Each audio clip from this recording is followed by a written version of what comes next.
हाँ तो नमस्कार जी, कैसे हैं आप लोग? उम्मीद करता हूँ प्यारे बच्चे बहुत अच्छे होंगे। और कुछ दिनों से बीच में क्लास नहीं हो रही थी, आप लोग बहुत ज़्यादा अपसेट हो गए थे, गुरुजी क्लास वगैरह नहीं हो रही है ना? टेंशन मत लीजिए, सिलेबस आपका टाइम से खत्म होगा, इसका मैंने कई बार वादा किया, आज मैं फिर से बोल रहा हूँ कि सिलेबस आपका टाइम से खत्म कर दूंगा प्यारे बच्चों, ठीक है? तो चलिए, आज हम लोग, जैसा कि आपको पता है कि हम लोग गद खंड के 2 अध्याय पढ़ चुके हैं। पहला बातचीत था और दूसरा उसने कहा था, ठीक है? और दूसरा हमारा जो यहाँ पर हम लोग काव्य खंड की बात करें तो पहला हमारा जो चैप्टर था वो मलिक मोहम्मद जायसी का हम लोगों ने पढ़ा था, फर्स्ट चैप्टर कड़बक। और दूसरा चैप्टर हमारा है यहाँ पर जिसका नाम है पद। पद यहाँ पर लिया गया, ये तो कोई चैप्टर नहीं आप कह सकते हो, ये बस उनके पद उठाए गए हैं। पद हैं जिनके जो कवि हैं वो सूरदास हैं। और इस चैप्टर में हम लोग बस ये जानेंगे कि सूरदास के बारे में, कि सूरदास का जन्म कब हुआ, जन्म कहाँ हुआ, उनकी मृत्यु कब हुई, उन्होंने जीवन में क्या क्या किया, उनके गुरु कौन थे, इन सभी चीजों को हम लोग जानने वाले हैं। बहुत छोटा सा वीडियो है, आप लोग प्यार से पूरे वीडियो को अच्छे से देखना, क्योंकि यहाँ से 1-2 नंबर फिक्स है आपके एग्जाम में, ठीक है? सूरदास नाम से ही पता है कि सूरदास मतलब जिसको दिखाई नहीं पड़ता था, मतलब आंख से मतलब अंधा था, ठीक है? बहुत सारे लोगों मतलब कि लेखकों का ऐसा मानना था कि वो जन्म से ही अंधे थे। और बहुत सारे लोग ऐसा कहते नहीं, वो जन्म से अंधे नहीं थे, बाद में उन्होंने एक लकड़ी मतलब आग से जड़ी लकड़ी को आंख में लगा लिया था, जिसके बाद वो सूर हो गए थे, मतलब कि वो देख नहीं पा रहे थे, है ना? तो आइए हम क्लास की स्टार्ट करते हैं एक अच्छे मोटिवेशन के साथ कि अवसर की प्रतीक्षा में मत बैठो, आज का अवसर ही सर्वोत्तम है। यानी कि हम लोग बार बार ये सोचते हैं कि सही समय आने पर हम पढ़ाई कर लेंगे, पर बच्चों वो सही समय कभी नहीं आता है, ठीक है? तो चलिए इस वीडियो को आप सभी लोग, अगर आप लोग पूरा देख करके इस क्लास को अपने दोस्तों में शेयर जरूर कीजिएगा, सभी लोग शेयर कीजिएगा और लाइक जरूर कीजिएगा, ठीक है? और आपका जो बैच है हिंदी और इंग्लिश का स्पेशल बैच, 2 से 3 दिन के अंदर हम लाने का पूरा कोशिश कर रहे हैं, और वो आ भी जाएगा, क्योंकि अब ये बहुत लेट हो चुका है। आइए, एक एक चीज को आप ध्यान से देखिएगा, क्योंकि यहाँ से जो क्वेश्चन आते हैं बहुत बारीकी से आपको पढ़ना पड़ता है। सबसे पहला ये है हमारे सूरदास जी। बहुत अच्छा मतलब कि आप कह सकते हो वो गा लेते थे, बहुत अच्छा लिख लेते थे। और आप बोलेंगे सर जब ये जन्म से ही अंधे थे तो फिर वो किसी भी चीजों का इतना अच्छा बखान कैसे करते थे? इन्होंने श्री कृष्ण के बचपन का ऐसा बखान किया है जिसे बिना देखे लोग कर ही नहीं सकते हैं। इसलिए बहुत सारे लोगों को ऐसा लगता है कि जन्म से अंधे तो नहीं थे, श्री कृष्ण को देखा है। पर एक जगह ऐसा भी वाक्य आता है कि ये एक बार मतलब किसी कुएं में गिर गए थे और वहां 6 दिन तक रहे थे। और उसके बाद भगवान श्री कृष्ण, क्योंकि ये उनके भक्त थे, तो श्री कृष्ण ने इन्हें दिव्य दृष्टि दिया था, इन्हें देखने का वो नेत्र दिया था। इन्होंने श्री कृष्ण के साक्षात दर्शन किए थे। और उसके बाद श्री कृष्ण ने कहा कि मैं तुम्हें मतलब कि नेत्र देना चाहता हूं। तो इन्होंने कहा कि नहीं प्रभु, जिस आंख से मैंने आपको देखा है, इस आंख से मैं दुनिया की किसी भी वस्तु को देखना नहीं चाहता हूं। तो फिर से ये क्या हो गए? अंधे हो गए, ठीक है ना? तो चलिए देखते हैं। इनका जन्म पूछा जाता है, तो इनका जन्म 1478, बहुत बार एग्जाम में है, वीवीआई है, अनुमानित है ये। और इनका जो निधन है वो 1583 ईस्वी में। देखिए बहुत लोगों का मानना है कि इनका जन्म जो है ना कि लखनऊ और वाराणसी के बीच वगैरह में हुआ था, लेकिन कुछ जगह लिखा है कि दिल्ली के सीधी, है ना, दिल्ली के निकट सीही नामक ग्राम में हुआ था। और आपके एग्जाम में यही आता है, तो आपके एग्जाम के अकॉर्डिंग अगर आप देखें तो यही आंसर मारिएगा कि इनका जो जन्म है वो दिल्ली के निकट में, है ना, सीही नामक ग्राम में हुआ था। अब बात करते हैं कि इसका निवास स्थान, ये कहाँ रहते थे? तो निवास स्थान में ब्रज क्षेत्र के क्रमशः, है ना, गऊ घाट में, ये जो गऊ घाट है याद रखिए कि गऊ घाट के निकट वृंदावन एवं पारसोली ग्राम में। तो ये सब नहीं पूछाता, सिंपली आता है कि इनका निवास स्थान कहाँ है, तो आंसर खोज के मारिए गऊ घाट। क्या है? गऊ घाट, उस जगह का नाम है। अगला आता है कि इनकी शिक्षा कैसे हुई, तो कहते हैं कि स्व अध्याय द्वारा ज्ञान अर्जन किया। इन्होंने सबसे अधिक ज्ञान जो अर्जन किया वो खुद से पढ़कर ज्ञान अर्जन किया है, इसे बोलते हैं स्व अध्याय से ज्ञान अर्जन। काव्य रचना, इन्होंने कविता लिख लिख कर ज्ञान अर्जन किया है, एवं संगीत का विशद ज्ञान एवं अभ्यास विशाल लोक ज्ञान, ठीक है ना? कहते हैं इन्होंने 2 चीजों में, एक इन्होंने संगीत देख सकते हैं यहाँ पर इनके पास बजाने के लिए है, संगीत यहाँ पर हाथ में भी आप देख सकते हैं, यहाँ पर झाल वगैरह है। तो संगीत इनका बहुत ज्यादा फेवरेट था और ये कविता वगैरह लिखने में बहुत ज्यादा अच्छे थे, ठीक है? तो यहाँ से 2-3 क्वेश्चन बनेंगे। पहला, इनका जन्म 1478, मृत्यु 1583, जन्म स्थान दिल्ली के सीही नामक ग्राम में, और ये निवास कहाँ करते थे? तो गऊ घाट में। सबसे इंपॉर्टेंट है। और सबसे अधिक ज्ञान अर्जन कैसे किया? तो स्व अध्याय द्वारा। तो यहाँ से इतना कुछ आपको अच्छे से याद रखना है, एक बार बता दें आप सभी लोग, याद रहेगा? बिल्कुल, बहुत बढ़िया। आगे बढ़ते हैं, नेक्स्ट पेज में देखते हैं कि इनके गुरु कौन थे। तो गुरु, है ना, दीक्षा गुरु, इन्होंने महाप्रभु वल्लभाचार्य से, है ना, शुद्धा द्वैतावाद एवं पुष्टि मार्ग की भक्ति साधना के प्रवर्तन प्रसिद्ध दार्शनिक आचार्य एवं संत, ठीक है? इसमें ज्यादा इंपॉर्टेंट ये है कि इन्होंने जो दीक्षा ली थी, इन्होंने जो अपना गुरु बनाया था वो बनाया था वल्लभाचार्य को। एग्जाम में ऑब्जेक्टिव पूछा जाएगा कि इनके गुरु कौन थे, तो वल्लभाचार्य। वल्लभाचार्य के कुल 8 शिष्य हुए थे जो कि बहुत प्रसिद्ध हैं। उनमें से सबसे ज्यादा अगर बोला जाए कि जो उनके प्रिय शिष्य थे तो यही थे, जिनका नाम है, हम लोग पढ़ रहे हैं मतलब कि किनके बारे में पढ़ रहे हैं हम लोग पढ़ने जा रहे हैं किनके बारे में, सूरदास के बारे में। ठीक है, आइए आगे देखते हैं। इन्होंने दीक्षा कब ली थी, ये भी क्वेश्चन पूछा जाता है कि इन्होंने दीक्षा कब ली थी। तो आपको पता है कि 1478 में इनका जन्म हुआ और इन्होंने दीक्षा ली थी 1509 और 10 के बीच में। इंपॉर्टेंट क्वेश्चन है, बहुत बार ये क्वेश्चन बना है, इन्होंने दीक्षा कब ली थी। तो 1509 ईस्वी से 10 ईस्वी के बीच में श्री वल्लभाचार्य से इन्होंने दीक्षा ली थी। नेक्स्ट आता है कि इसके बारे में विशेष क्या है, अगर हम इसमें पढ़ें तो इनकी विशेषता क्या है। विशेषता यही है कि जन्म से अंधे, जन्म से क्या थे, अंधे थे। लेकिन इसके बारे में बहुत सारे लोगों में अभी भी मतभेद है। जन्म से अंधे अथवा बड़े होने पर दोनों आंखों को दोनों आंखें जाती रही, मतलब कि बड़े होने पर दोनों आंखों की रोशनी इसको क्या हो गई, जाती मतलब चली गई। मृदुल है, विनम्र स्वभाव के थे, है ना, क्या लिखें, निर्भिमानी थे, भावुक और अंतर्मुखी स्वभाव के। अंतर्मुखी स्वभाव थे यानी अंदर से ही सब चीजें थी, ज्ञान अर्जन करना हो, किसी को कुछ बोलना हो, सब अंतर्मुखी थे। एक होता है बहिमुखी, खूब हल्ला गुल्ला करना, एक होता है अंतर्मुखी, अंदर अंदर ही सब कुछ। चलिए, विरक्त एक महात्मा थे। सबसे इंपॉर्टेंट यहाँ से दो चीज है, एक जन्म से अंधे थे और दूसरा क्या थे, अंतर्मुखी थे, दो चीजें हैं। नेक्स्ट आता है हमारा कि अभिरुचि, इसकी किस किस मतलब किन किन चीजों में इनकी अभिरुचि थी। तो पर्यटन, मतलब नए नए जगह जाना इनको बहुत पसंद था, सत्संग करना बहुत पसंद था, कृष्ण की भक्ति करना बहुत पसंद था, और वैराग्य। वैराग्य का मतलब होता है कि मतलब एकांत में रहना, मतलब घर द्वार छोड़ करके दूर रहना, भक्ति करना, इसे वैराग्य कहते हैं। तो ये इनके इंपॉर्टेंट थे। अब यहाँ से क्या क्या मोस्ट इंपॉर्टेंट है एक बार फिर से देखते हैं। इनके गुरु का नाम था महाप्रभु वल्लभाचार्य। 8 शिष्यों में सबसे प्रिय शिष्य हुए। दीक्षा काल का समय बार बार पूछा जाता है, तो 1509 से 10 के बीच में, और ये जन्म से अंधे थे और इसकी अभिरुचि सत्संग, कृष्ण भक्ति एवं वैराग्य में थी। ठीक है, तो ये पेज हम उम्मीद करते हैं यहाँ से अगर कोई भी क्वेश्चन आपसे पूछा जाएगा तो विद इन सेकेंड आप बता पाओगे, बोलो यस और नो, है ना। बहुत बढ़िया है जी, आगे बढ़ जाएं। चलो नेक्स्ट तीसरे पेज में चलते हैं और पढ़ते हैं कि इनकी कृतियां, इन्होंने जीवन में क्या क्या किया। जीवन में इन्होंने इंपॉर्टेंट क्या क्या है। देखो ऐसा माना जाता है कि जब ये अंधे थे तो उन्होंने लिखा कैसे, आप पूछोगे ना कि सर अंधा व्यक्ति लिख कैसे सकता है, तो ऐसा माना जाता है कि जब ये कुछ भी बोलते थे अंतर्मुख से, मतलब कि जो इन्हें वो मतलब नेत्र दिया गया था भगवान श्री कृष्ण से, तो उनके ज्ञान के बाद जो ये बोलते थे तो इनके साथ में कुछ लोग रहते थे, कुछ कवि वगैरह, और वो जो ये बोलते थे और वो उसको लिखते थे। ठीक है, ऐसा भी कई जगह लिखा हुआ मिला है। ठीक है, लेकिन कहा जाता है कि है तो बोल तो इसी के है ना, बोल इसी के हैं। तो कहते हैं इसके जो स्वरूप है 3 महत्वपूर्ण है। पहला है सूर सागर, सबसे इंपॉर्टेंट अगर हम देखें तो इनकी रचना सूर सागर है, और दूसरा है साहित्य लहरी। साहित्य लहरी राधा रस के लिए आता है, लेकिन ये ज्यादा इंपॉर्टेंट नहीं है, दो इंपॉर्टेंट है, सूर सागर और साहित्य लहरी, एक और है ना, क्या है, सूर साना, सूर सारावली। तो 3 इंपॉर्टेंट रचना इनकी याद रखिएगा। सब स्टार्ट 100 से ही होता है। पहला है सूर सागर, और इनका नाम भी था सूरदास, तो इसी पर रखा गया है सूर सागर। तो पहला है सूर सागर, दूसरा है साहित्य लहरी, और तीसरा है क्या है, सूर सावली। एक ये भी है राधा रस की। नेक्स्ट है कि सूर सागर कवि की विश्व प्रसिद्ध का प्रमुख आधार है, यानी कि ये जो विश्व प्रसिद्ध हुए हैं सूरदास जी, इसमें सबसे मेन जो इनका बेस है वो इसकी सबसे महत्वपूर्ण रचना है सूर सागर। एग्जाम में पूछा जाएगा कि सूरदास की सबसे महत्वपूर्ण रचना कौन सी है, एकदम तुरंत बोलना सूर सागर। नेक्स्ट नेक्स्ट आता है कि इसकी रचना श्रीमद् भागवत की पद्धति पर 12 स्कंदों में हुई है।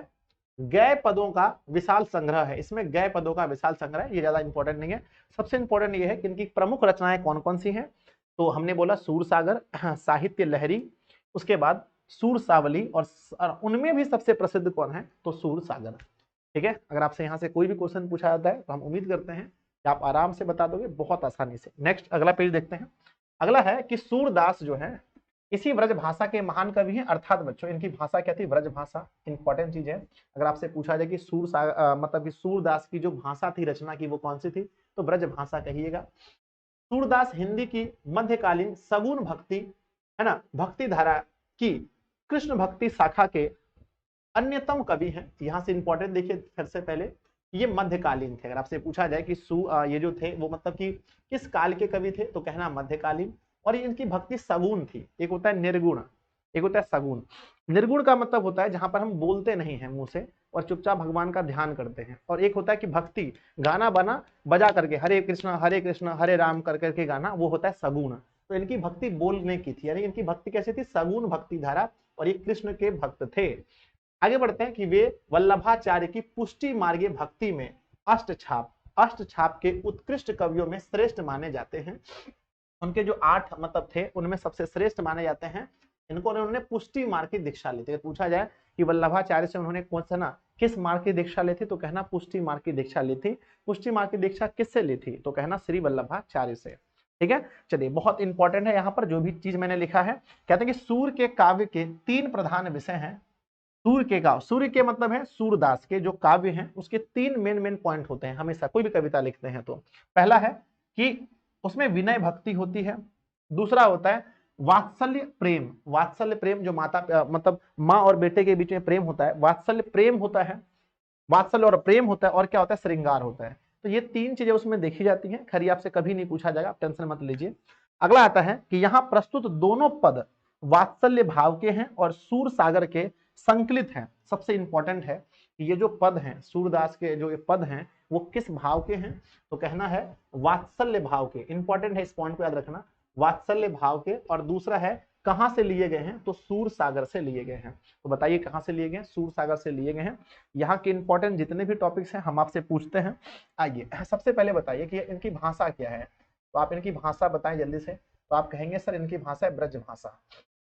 ब्रज भाषा है। अगर आपसे पूछा जाए कि ये जो हम पढ़ रहे हैं, ये जो हम लोग पद पढ़ रहे हैं, यह पद सूरदास के मतलब कि कहां से लिया गया है, उनकी जो 3 रचना है किस रचना से लिया गया है, तो सूर सागर से। किससे, सूर सागर से यह लिया गया है। अगर आपसे पूछा जाए कि उनके गुरु जी का नाम बताएं जिससे उन्होंने दीक्षा ली, तो वल्लभाचार्य ना,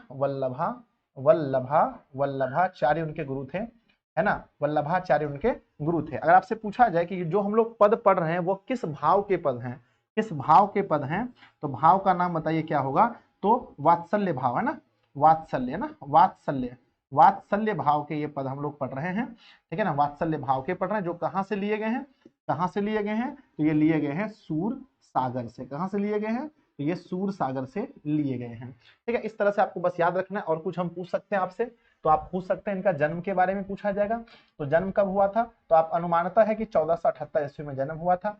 मृत्यु के बारे में पूछा जाए, मृत्यु के बारे में आपको पता है कि 1583 ईस्वी में इनकी मृत्यु हुई थी। 100 साल से भी ज्यादा, 105 साल जिए थे लगभग, है ना, 100 है ना, ये इनका ये मृत्यु था। अगर आपसे पूछा जाए कि इन्होंने दीक्षा कब ली थी, तो दीक्षा के बारे में बताओ, तो दीक्षा इन्होंने 1509 से लेकर के 10 के बीच में दीक्षा। पूछा जाए किस काल के कवि हैं, तो काल क्या बोलेंगे, काल बोलेंगे मध्यकालीन। कौन से कवि थे, मध्यकालीन। पूछा जाए है ना किसके समकालीन थे बच्चों, किसके समकालीन थे, तो समकालीन थे बाबर के। याद रखना ये जो है बाबर के समकालीन थे, ये भी क्वेश्चन पूछा गया है। ठीक है ना, बाबर के समकालीन थे, एग्जाम में क्वेश्चन ये भी पूछा गया, क्योंकि वो ना वो जो 1500 का टाइम है उसी समय आपको पता है गुरु नानक देव जी आए थे, 10th क्लास में आप लोग को पढ़ाए थे। ठीक है ना, चलिए तो ये सब चीजें समकालीन किसके हैं, बाबर के समकालीन है। और काल है मध्ययुगीन, और दीक्षा इन्होंने 1509 से 10 के बीच में ली थी। तो ये सारे ऑब्जेक्टिव क्वेश्चन यहाँ से बनते हैं।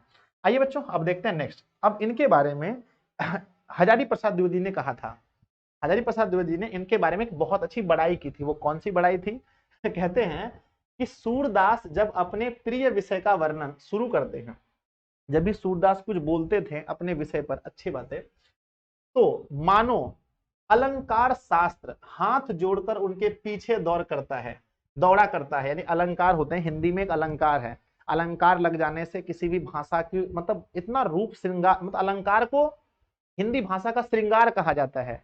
और कहते हैं ये जो अलंकार है, जब भी ये सूरदास कुछ मतलब ये लिखते थे या बोलते थे, तो अलंकार ऐसा लगता है उनके पीछे हाथ जुड़ गया। यानी कि उनकी इतनी अच्छी बोलने की कला थी, शैली थी। कहते हैं उपमाओं की बाढ़ आ जाती थी, उपमा भी हिंदी व्याकरण में है, उपमाओं की बाढ़ आ जाती थी, और रूपकों की तो मानो वर्षा होने लगती है। संगीत के प्रवाह में कवि स्वयं बह जाते हैं, वह अपने को भूल जाता है। काव्य में इस तन्मयता मतलब एकदम पतलापन, तन्मयता के साथ शास्त्रीय पद्धति का निर्वाह विरल है। ये बात कौन कहा था? हजारी प्रसाद द्विवेदी ने। तो एग्जाम में पूछा जाएगा कि किसने कहा था कि जब सूरदास अपने प्रिय विषय का वर्णन शुरू करते हैं तो मानो अलंकार शास्त्र हाथ जोड़कर पीछे पीछे दौड़ता है, ऐसा किसने कहा था? तो आचार्य हजारी प्रसाद द्विवेदी ने कहा था। इसके बारे में, सूरदास के बारे में। तो ये आपका पूरा कंप्लीट हो गया। यहाँ से कोई भी क्वेश्चन आता है तो आप आराम से बना पाओगे, लेकिन हम आप लोग के लिए कुछ स्पेशल और रखे हैं। ठीक है ना? तो बताइए आप लोगों को कैसा लग रहा है? बहुत अच्छा लग रहा है ना? तो सब लोग क्लास को लाइक वगैरह करते रहें, एक साथ सब लोग लाइक करेंगे और अपने सारे दोस्तों में क्लास को शेयर जरूर करना जी। ठीक है, अब चलिए आपके लिए स्पेशल क्या है। अगर आप बुक में पढ़ेंगे तो इतना ही मिलेगा, लेकिन कुछ स्पेशल हम आप लोग के लिए लेकर आए हैं। देखिए, स्पेशल यही है कि सूरदास जी के बारे में हम एक बार फिर से बताएंगे स्पीड में। अष्टछाप के सर्वश्रेष्ठ कवि सूरदास जी का जन्म सन 1478 ईस्वी में मथुरा आगरा, मैंने बोला था ना 2 जगह आता है, मथुरा आगरा मार्ग पर स्थित है ना, क्या था, रुणकता नामक क्षेत्र में हुआ था। मैंने बोला इनके बारे में आपको 2 चीजें मिलेंगी, है ना, एक और है, रुणकता नामक क्षेत्र में हुआ था। कुछ विद्वानों का मत है कि सूरदास का जन्म दिल्ली के पास सीही नामक स्थान में हुआ था। सूरदास जी जन्म से अंधे थे या नहीं, इस विषय पर विद्वानों में मतभेद है, क्योंकि उन्होंने कृष्ण की बाल लीलाओं का इतना मनोहर वर्णन किया है जो आंखों से प्रत्यक्ष देखे बिना संभव नहीं है। बिना आंख से देखे कोई कर ही नहीं सकता है, तो हम कैसे मान लें कि सूरदास अंधे बचपन से थे। ठीक है, तो यहाँ पर आपने देखा बहुत बढ़िया चीज निकला आपके लिए। नेक्स्ट है कि जीवन परिचय। सूरदास जी बचपन से ही आगरा मथुरा के बीच में गौ घाट, है ना, अभी आपने पढ़ा था, गौ घाट पर रहकर भजन कीर्तन करते थे। वहीं उनकी भेंट पुष्टि मार्ग के संस्थापक श्री वल्लभाचार्य से हुई और वे उनके शिष्य बन गए। किनके शिष्य बन गए? वल्लभाचार्य के शिष्य बन गए। वल्लभाचार्य ने उन्हें पुष्टि मार्ग में दीक्षित कर कृष्ण लीला के पद गाने का भार सौंपा। तो बताइए वह किस लीला के मतलब की गान करते थे? तो कृष्ण लीला के। आगे आते हैं, कहते हैं कि सूरदास जी की मृत्यु सन 1583 ईस्वी के लगभग गोवर्धन के पास पारसोली नामक गांव में हुआ था। एग्जाम में क्वेश्चन पूछा जाता है कि उनकी मृत्यु कब हुई थी, तो 1583 में। कहां हुई थी? तो गोवर्धन के पास पारसोली नामक स्थान में हुई थी। इंपॉर्टेंट है, आगे बढ़ जाए। आइए अब देखें यहां से साहित्यिक परिचय इनका क्या है। भक्ति काल के महान कवि सूरदास जी ने अपनी कल्पना तथा प्रतिभा से कृष्ण के बाल रूप का अति सुंदर, बचपन के रूप का, जो कृष्ण बचपन में कैसे थे, अति सुंदर, सरस, सजीव मतलब ऐसा समझो लगता है कि पढ़ने के बाद लगा कि वो उनकी पूरी फिल्म एकदम जिंदा चल रहा है, सजीव तथा मनोवैज्ञानिक वर्णन किया है। उनकी भाषा की सजीवता, संगीतात्मकता, सार्थक अलंकार योजना, धारावाही प्रवाह, कोमल कांत पदावली, भाना, उसके बाद भावनानुकूल, है ना, भावानुकूल शब्द चयन को देखकर ऐसा जान पड़ता है जैसे सर्वप्रथम ब्रज भाषा को साहित्यिक रूप उन्हीं ने दिया है। ऐसा लगता है कि ब्रज भाषा में साहित्यिक लिखना उन्होंने ही शुरू किया है, ऐसा उनकी मतलब कि लिखने की शैली से लगता है। खैर यहाँ से कोई भी आपके एग्जाम में ऑब्जेक्टिव क्वेश्चन वगैरह नहीं आएगा, बस ये ज्ञान के लिए है। ठीक है, चलिए आगे बढ़ जाएं।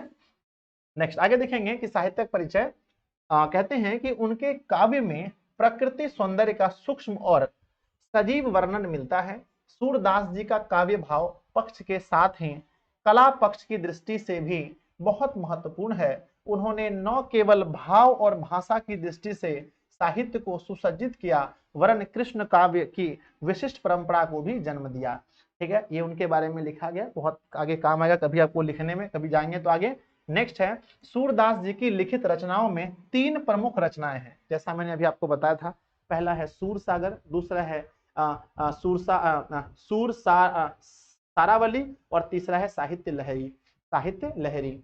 नेक्स्ट आता है कि उनकी भाषा शैली। सूरदास की भाषा शैली साहित्यिक ब्रज भाषा है, जिसमें संस्कृत शब्दों की भी प्रचुरता है। उन्होंने अपनी भाषा में अलंकार तथा लोकोक्तियां का भी प्रयोग किया है। इनके साहित्य में भक्ति, श्रृंगार, शांत एवं वात्सल्य रसों का प्रयोग हुआ है। ये सब हम पहले भी आपको पढ़ा चुके हैं। नेक्स्ट जो सबसे इंपॉर्टेंट है प्यारे बच्चों, ये है, ध्यान देना, साहित्य में स्थान। सूरदास जी भगवान श्री कृष्ण के अन्य उपासक, किसके उपासक थे? भगवान श्री कृष्ण के, ये भी हम पहले बता चुके हैं, और ब्रज भाषा के श्रेष्ठ कवि थे। इनका बाल भक्ति चित्रण, वात्सल्य तथा श्रृंगार का वर्णन अद्वितीय है। भाषा की दृष्टि से संस्कृत साहित्य में जो स्थान वाल्मीकि जी का है, बस यही लाइन है सबसे इंपॉर्टेंट लाइन यही है कि भाषा की दृष्टि में संस्कृत भाषा में जो स्थान वाल्मीकि जी का है, वही स्थान ब्रज भाषा के साहित्य में सूरदास जी का है। इसी कारण काव्य जगत में इन्हें हिंदी साहित्य का सूर्य माना जाता है। कई बार एग्जाम में पूछा गया है कि हिंदी साहित्य का सूर्य किसे माना जाता है। एग्जाम में क्या बताएंगे, हिंदी साहित्य का सूर्य किसे माना जाता है, तो सूर्य से याद रखना सूरदास। क्या रखना, सूरदास को एग्जाम में बहुत बार पूछा गया, शायद इस बार भी 2023 के पेपर में आया था कि हिंदी साहित्य का सूर्य किसे माना जाता है, तो सूरदास को। ठीक है, अब यहाँ पर देखेंगे कुछ पॉइंट्स हैं जो आपको याद रखने हैं। पहला, सूरदास, माफ करना उसमें हम बाबर बोल दिए थे, सॉरी है ना, सूरदास अकबर के समकालीन थे। सॉरी बच्चों, मुझे लगा था उस समय थोड़ा सा डर, ठीक है ना, सॉरी बच्चों, है ना, पीछे में ये ना, ये जो है ना किनके समकालीन थे, जब ये इस धरती पर थे तो उस समय अकबर भी इस धरती पर थे, अकबर के समकालीन थे। सूरदास भक्ति काल के कवि थे। सूरदास के आराध्य देव कृष्ण थे, है ना, कृष्ण है। भक्ति की धारा इनकी सगुण और कृष्ण भक्ति थी। अगला, सूरदास ब्रज भाषा के कवि थे।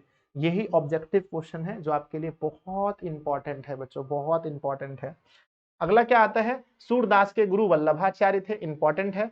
सूरदास की सबसे महत्वपूर्ण रचना सूर सागर है, इंपॉर्टेंट है। सूर के पद सूर सागर पुस्तक से लिए गए हैं, इंपॉर्टेंट है। सूरदास अनुमानतः 1509-10 में वल्लभाचार्य से दीक्षा लिए थे, इंपॉर्टेंट है। और सूरदास को हिंदी साहित्य का सूर्य माना जाता है, ये भी इंपॉर्टेंट है। इसको हम एक जगह रख दिए ताकि आपको दिक्कत ना हो।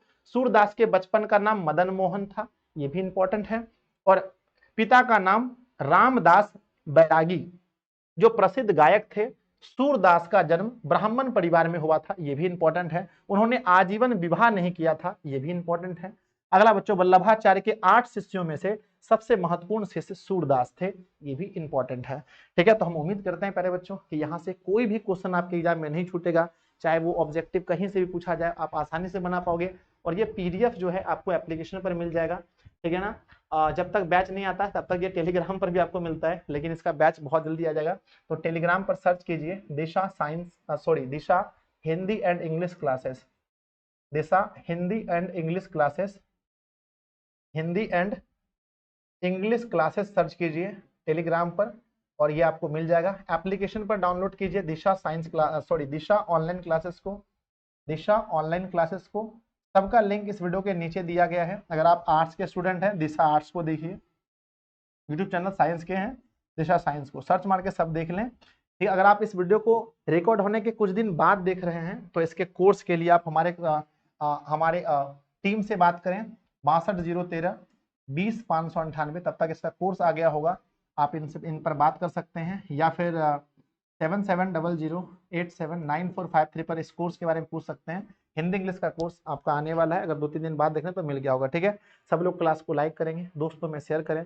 कोई भी क्वेश्चन यहाँ से पूछा जाएगा, हम उम्मीद करते हैं आप बता दोगे। जैसे इनका जन्म, पता है कि इनका जन्म 1478 में हुआ था, इनकी मृत्यु 1583 में। इनके गुरु कौन थे, वल्लभाचार्य थे। इनका मतलब कि इनका जन्म कहाँ हुआ था, आपको मैंने बताया दिल्ली के सीही में हुआ था। एक जगह आगरा के बारे में चर्चा है। इन्होंने किस मार्ग की दीक्षा ली थी, पुष्टि मार्ग की दीक्षा ली थी।